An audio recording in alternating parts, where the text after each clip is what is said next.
Yo, what's happening, guys? This is Flo, and I'm here with Sly. And today we're going to talk about Carmelo Anthony's comments about coming back to the Lakers next season. So Carmelo's quote is, "I don't even know if I'll be back on the Lakers next season." All right, Sly, what's your take on this? Honestly, man, I didn't get why we brought back Carmelo in the first place. Honestly, when he was gone, I think 2 years ago, he was out of the league, right? He was out of the league, and out of nowhere, the Trailblazers picked him up, and I was like, why, dude? He was done before that, and now he's back. And I was just shocked. I was hearing the interview from Carmelo talking about how LeBron called him, "Hey, I need you," on the phone, I'm like, what the heck is LeBron thinking? Why does he want these fossils on the team? Like I said, one of the greatest basketball players of all time. I think the greatest basketball player of all time. But when it comes to being like a GM, he's kind of like Michael Jordan. He really doesn't know what the hell he's doing. And like I said, the guy doesn't play defense at all. He just, every time someone has a ball, they just tear him up on defense. He's still a pretty good three-point shooter, but like I said, his field goal percentage is all right, we got to get youthful, and there's no way in the world I would bring back Carmelo.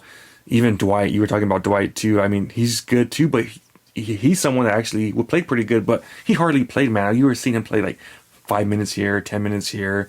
When we were in that championship in the bubble, he played great. He was one of our best defenders, really physical. He was kind of that Dennis Rodman. He was annoying. People wanted to punch him. He threw people off their game. And I wouldn't mind him at all, but just if he's playing like the 5-minute rows, 10-minute rows. But again, he's an older guy too. So I don't know, man. I just feel that we got to get youthful. We need to change it up.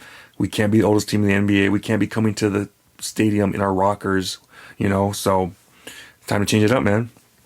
And unfortunately, I felt this is a life lesson LeBron had to learn.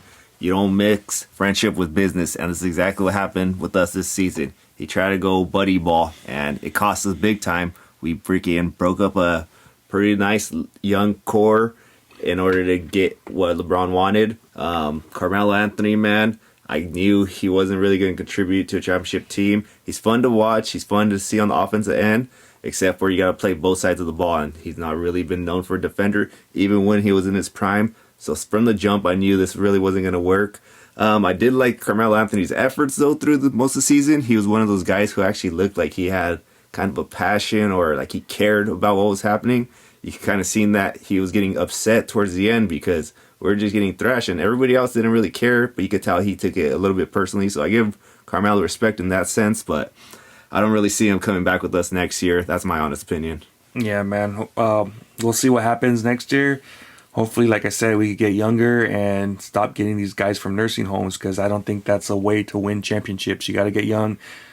All these other teams, they have young lions out there flying around, and us, like I said, we were coming out of the nursing home, and we just got our ass kicked every day. So change it up, LeBron. LeBron need to learn from his lesson, learn from what happened last year, be a better GM, man, because that was not cutting it at all.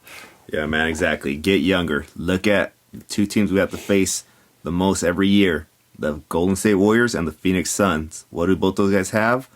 Or both those teams have really young players. Obviously, they have those old veterans sprinkled in there. With a young bench. But majority of their players are on the younger side. Mm-hmm. So those guys are hungry. They're always going after it. And then they let their older leaders take over once the game gets close, because those guys know how to finish games. Mm-hmm. But that's the model we have to adapt going into the next year. Yeah. All right, guys. Well, like, comment, subscribe. Hit that notification bell. We'll see y'all next time. Peace.